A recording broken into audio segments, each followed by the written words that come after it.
Comment कर रहे थे। हाँ, क्या कह रहे थे? उनका मुद्दा ये नहीं था कि आज श्रीलंका में क्या हो रहा है, फिर क्या हो रहा उनका मुद्दा ये था कि ओलंपिक में इंडिया इंडिया ने उसको मार दिया ऑस्ट्रेलिया को हॉकी यार, एंड ऑफ स्टोरी कर दिया। और भाईजान इतने साल बाद हराया ऑस्ट्रेलिया को हॉकी 52 में। साल के बाद 72 ओलंपिक्स में हराया था एक मरतबा बस। बता देना हम गलत बता रहे थे, हमें बताना नहीं चाहिए कि अगर पड़ोस में खेलों पर काम हो रहा है, हॉकी अगर परवान चढ़ रही है, फुटबॉल में छेतरी ने पागल किया हुआ है, तो ये बताना भी तो खेल वालों का फर्ज है। क्वार्टर फाइनल में पहुंच गई टीम इंडिया। भाई जब अरशद नदीम और वो नीरज के साथ अरशद नदीम की वाह वाह होती है, तो क्या पूरी दुनिया नहीं करती? क्या नीरज की अम्मी ने अरशद नदीम के लिए बात नहीं की थी? दोनों अम्मियाओं ने बात करी है। और दूसरा ये कि एक तरफ अगर अर्शदीप गिरा है तो दूसरी तरफ मनप्रीत खड़ा हुआ ना।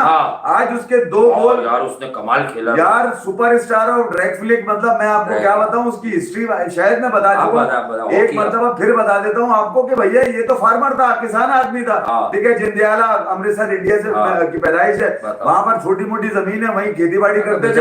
और इसके बाप ने इसको जो ट्रैक्टर होता है उसको चलाने पे लगाया हुआ था, तो ये इस कदर उससे आदी हो चुका था ट्रैक्टर चला चला के, उसके गियर मार मार के, कि वो निकल कर इधर आया। ट्रैक्टर हाँ ना, उसको आदत इतनी पड़ गई, हॉकी की पड़ गई ना, उसी को हॉकी समझता था, उसी को ड्रैग फ्लिक बना लिया। और ये जब ये इंडिया फिलिक जो होती है ना, फिलिक की पावर, वो आपको पता नहीं है। फिशर का मिसाल देता हूं मैं, फ्लोरेंस जान बोगलैंडर को वो भी जानते होंगे जो कभी कभी हॉकी देखते हैं, पर जर्मनी के गंजे फिशर को कोई नहीं जानता होगा, जो करंट माहौल में जी रहा है। यार उसकी फिलिक, उसका पुश, उफ बॉस, वो जितना पावर से पुश करता था, बोगलैंडर के पेनल्टी कॉर्नर जो है वो नीचे ज्यादा जाते थे। इस वक्त मैं ये नहीं कह रहा वो फ्लोरेंस जान बोगलैंडर से अच्छा था फिशर, लेकिन फ्लोरेंस कुंज वाले जमाने की बात है ये, जब फ्लोरेंस कुंज कप्तान था जर्मनी का, मेयर हॉफर, मतलब जो टीम होती थी ना इनकी उस वक्त भी, हालांकि उस वक्त कंपेटिटिव हॉकी होती थी, तो ये टीम अक्सर पीछे रह जाया करती थी, क्योंकि भाई पाकिस्तान है, उसके बाद इंडिया भी कहीं ना कहीं हमारी टांगे तो नाकाम थी, कंपीट ही नहीं कर पाई, क्वालिफाई नहीं कर पाई। और मुझे अरे तो हॉकी का बेड़ा गर्क होगा जब तक सोहेल अब्बास जैसे लोगों को बुलाकर 3-4 भाई मॉडर्न डे हॉकी में आप 100 में से 70 मैच वो टीम जीतती है जो पेनल्टी कॉर्नर्स को कन्वर्ट करती है। तो जब तक तो वही मनप्रीत ने मैच जिताया ना, आप ही बता रहे तो हरमन ना, अरे वही हरमनप्रीत लौंडा तो हमने बात की थी, लौंडा तो इसको मनप्रीत भी है, लेकिन अजीत पाल आज के हीरो, आज के वो भी। लेकिन सबसे बड़ा सच ये है कि भाई इंडिया जीत रहा तो पेनल्टी कॉर्नर के 2 गोल आए ना।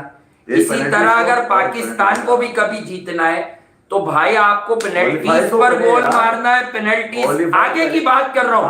हॉकी को अच्छा करने के लिए सेटअप ना बदलें। लड़के जो लाए हैं वो ये पेनल्टी कॉर्नर अब 70% हॉकी हो गई है, क्योंकि आप पेनिट्रेट करके आपकी फॉरवर्ड लाइन लेफ्ट से या राइट विंग से या लेफ्ट विंग से अंदर जाती है, बॉल कराती है, तो 4 में से 1 बार आपको पेनल्टी कॉर्नर ही मिलता है। ख्वाहिश भी यही होती है उन टीमों की, पांव पे मार दो। हॉकी वर्ल्ड कप मैंने देखा था, वहां यही कप्तान थे मनप्रीत सिंह, 9th पोजीशन पे इंडिया आया था। और मेरे ख्याल में यार आज की जीत हरमीत है शायद, हरमनप्रीत सिंह उसका नाम है। तो मुझे याद है अच्छी तरह कि बड़ा मायूस कुन इनका वो वर्ल्ड कप गया, मगर उसके बाद से मेरे ख्याल में यार, हालांकि कॉमनवेल्थ गेम्स भी मैंने देखे थे 2022 वाले, वहां पर इसकी बड़े अच्छे स्कोरिंग थे, 8-9 गोल इसने मारे थे और इंडिया को एक मतलब एक सूटेबल पोजीशन में लेकर आया था। वर्ल्ड कप तो बहुत ही बुरा गया था, शदीद मायूसी थी, ओलंपिक पे नजर थी। और मैं आपको ये भी बता दूं कि जहां पाकिस्तान की हॉकी तबाह और बर्बाद होके रह गई है, हॉकी की टीम हमारी इवन के पेरिस ओलंपिक्स तक जा नहीं पाई है। हमारी हॉकी के हम सबसे ज्यादा चैंपियंस रहे हुए हैं। एक जमाना था कि हमारी हॉकी की टीम हारती नहीं थी, अब उसका नामो निशान नहीं बचा, क्योंकि सब कुछ क्रिकेट क्रिकेट क्रिकेट रह गया हुआ है। और वहां पे इंडिया ने हिस्ट्री क्रिएट कर दिया। भारत ने क्या किया,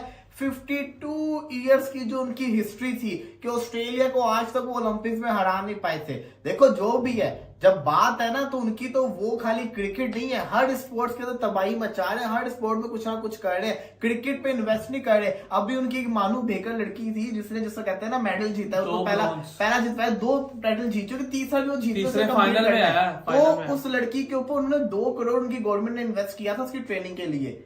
ऐसे नहीं जीतते, उनके ऊपर इन्वेस्टमेंट की जाती है, हर एथलीट के ऊपर इन्वेस्टमेंट की जाती है, नीरज चोपड़ा पे इन्वेस्टमेंट की जाती है, तभी वो उतना परफॉर्मेंस दिखाता है। खाली क्रिकेट में वो पैसा नहीं लगा रहे। तो कहने का मकसद ये था कि जहां पे पाकिस्तान में सिर्फ और सिर्फ क्रिकेट क्रिकेट क्रिकेट क्रिकेट और कुछ नहीं है, 2 नंबरिया भी क्रिकेट के अंदर, सब कुछ क्रिकेट के अंदर, बाकी एथलीट्स की कोई इज्जत ही नहीं है, वहां पे इंडिया के अंदर हर स्पोर्ट्स को रिस्पेक्ट दी जा रही है। और हुआ क्या है, 52 इयर्स की जो हिस्ट्री थी ना, उसको चेंज करके रख दिया। ओलंपिक्स के अंदर ऑस्ट्रेलिया को हरा दिया 3-2 से। हरमनप्रीत सिंह ने 2 शानदार किस्म के गोल किए, वहां से तो कहते गोल हुए, लेकिन इन्होंने बड़ी शानदार 2 मिनट में 2 गोल करके इन्होंने एकदम से प्रेशर किया था। और हुआ क्या कि ऑस्ट्रेलिया को हरा दिया। ऑस्ट्रेलिया वो मुल्क है जिसकी अब जो कहते हैं ना, आप कह लो कि आबादी भी सबसे कम है और सबसे ज्यादा एथलीट वो प्रोड्यूस करता है और सबसे ज्यादा चैंपियन भी उनके पास है। उनको हराना बहुत बड़ी बात है। तो उसके अंदर जिसको कहते हैं ना, हालांकि पता तो था, दिल को पता तो था कि पाकिस्तान की तरफ से 7 एथलीट की गेम है, हॉकी की टीम नहीं है, लेकिन फिर भी जानबूझ के ग्रुप के अंदर मैं ढूंढ रहा कहीं से पाकिस्तान का नाम नजर आ जाए, पाकिस्तान का नाम नजर आ जाए। फिर दिमाग में है कि नहीं, हमारे तो गए सिर्फ 7 लोग हुए, तो हमने कहां से हॉकी के अंदर आना, हमने तो होना भी नहीं है। अभी पाकिस्तान के भी 3-4 मुकाबले हो चुके हैं जिसके अंदर 7 पोजीशन आई है, 23वीं नंबर आई है, 22वां नंबर आया हुआ है, ये पोजीशन चल रही है। अभी तक कोई मेडल के नियर नहीं गया। हालांकि पिस्टल के अंदर पाकिस्तान के भी एथलीट काफी, जैसे कहते हैं एक ही लड़की काफी ज्यादा सारी उसने पार्टिसिपेट किया, जैसे मानू बेकर ने किया हुआ है, तो कोई परफॉर्मेंस आ नहीं रही है। लेकिन आप दूसरी तरफ देखें कि उन्होंने जैसे कहते हैं ना, इंडियन टीम जो है वो फेवरेट होगी हुई आगे जाके, उससे कहते हैं ना मेडल जीतेंगे, तो कोई एक तो जीतेगी यार। ये उनका बात क्वार्टर है ना, फाइनल है, उनका क्वार्टर फाइनल है, मेरा ख्याल है 4 अगस्त को उनका क्वार्टर फाइनल है इंडियन हॉकी टीम का। तो हमें सिर्फ और सिर्फ एक उम्मीद है जॉवलिन थ्रो के अंदर अरशद नदीम से, इसके अलावा हमें किसी से उम्मीद ही नहीं है, क्योंकि हमें पता ही नहीं है। उधर जो कहते हैं ना, उनको उम्मीद पे उम्मीद है, उनकी एक लड़की 3रा मेडल जीतने लगी ओलंपिक्स के अंदर, एक ही ओलंपिक्स के अंदर, जहां पे इतना मुश्किल हो जाता होता है कंपीट करना, एक मेडल जीतना किसी एक के लिए बहुत बड़ा जो कहते हैं ख्वाब होता है, वहां पे एक ही लड़की 3रे मेडल के लिए लड़ने जा रही है। तो ये भी करंट जाता है।